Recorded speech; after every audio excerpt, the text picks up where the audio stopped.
माता कैकेयी और पिता दशरथ की आज्ञा के अनुसार राम, सीता और लक्ष्मण तीनों वन के लिए प्रस्थान किया। सर्दी, गर्मी तथा वर्षा को सहते हुए, वनों तथा पहाड़ों को पार करते हुए उन्हें कुछ समय के बाद गोदावरी नदी के तट पर पहुँचे। वहाँ पंचवटी की शोभा देखकर सीता जी मुग्ध हो गईं।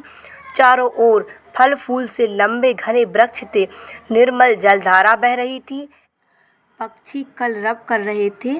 प्रकृति का ऐसा सुंदर दृश्य देखकर उनका मन खुश हो गया। तीनों ने मिलकर एक कुटिया बनाई और उसमें रहने लगे थे। एक दिन लंका के राजा रावण की बहन शूर्पणखा एक सुंदर स्त्री का वेश बनाकर राम के सामने आई और कहने लगी कि मैं राजकुमारी हूँ, तुम मुझसे विवाह कर लो। श्री राम ने उसे अपने भाई लक्ष्मण के पास भेज दिया। लक्ष्मण समझ गए कि यह एक राक्षसी है। उन्होंने उसे टालने की बहुत कोशिश की। दोनों भाइयों के मना करने पर वह क्रोधित हो गई और अपने वास्तविक रूप में आ गई। सीता जी को मारने के लिए झपटी।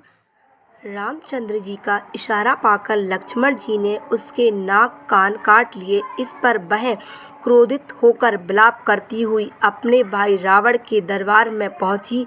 वहां जाकर कहने लगी, पंचवटी में 2 राजकुमार एक सुंदर स्त्री के साथ आए हैं। रावण ने जब यह सुना तो वह आग बबूला हो उठा है कि उसने अपनी बहन के अपमान का बदला लेने की ठानी और अपने मामा मारीच के पास गया और बोला, मामा जी, हमें शूर्पणखा के अपमान का बदला लेना है।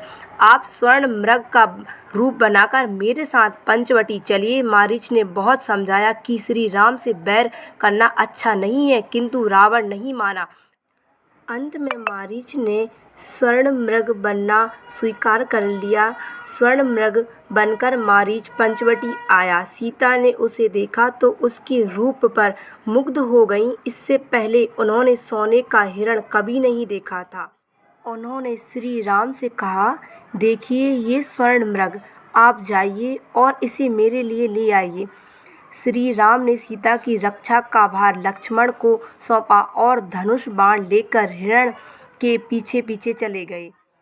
हिरण पकड़ में नहीं आया तो श्री राम ने बाण छोड़ा। बाण लगते ही हिरण लक्ष्मण कर धरती पर गिर पड़ा। यह उसकी एक चाल थी ताकि लक्ष्मण श्री राम की मदद के लिए ना आ पाए और रावण सीता को चुरा ले जाए। यह करुणा आवाज़ सीता ने जब सुनी तो लक्ष्मण को राम की सहायता के लिए जाने का आदेश दिया। जाने से पहले लक्ष्मण ने मंत्र पढ़कर कुटी के चारों ओर अपने बाण से एक रेखा खींच दी। फिर सीता जी से कहा, भाभी, यह रेखा है, आपकी रक्षा करेगी, आप इसके बाहर मत निकलना। लक्ष्मण के जाते ही कुटिया को सूना देखकर रावण मुनि का वेश बनाकर निकट आया और भिक्षा मांगी। द्वार पर आए भिखारी को भिक्षा देना यह धर्म सोचकर सीता जी कंद मूल फल लेकर कुटिया के द्वार पर आईं। रावण ने रेखा के अंदर पैर नहीं रखा। उसने कहा, मैं बंधी हुई भिक्षा नहीं लेता, रेखा के बाहर आकर भिक्षा दीजिए। जैसे ही सीता जी लक्ष्मण जी की रेखा के बाहर आईं, रावण ने उन्हें उठाकर आकाश मार्ग से लंका की ओर ले गया। श्री राम और लक्ष्मण जब वापस लौटे तो सीता को ना पाकर वे बहुत दुखी हुए और विलाप करने लगे। अब उनकी समझ में आया कि नकली मृग के पीछे उन्होंने सीता जी को खो दिया। इसी के साथ आप सभी को राधे राधे।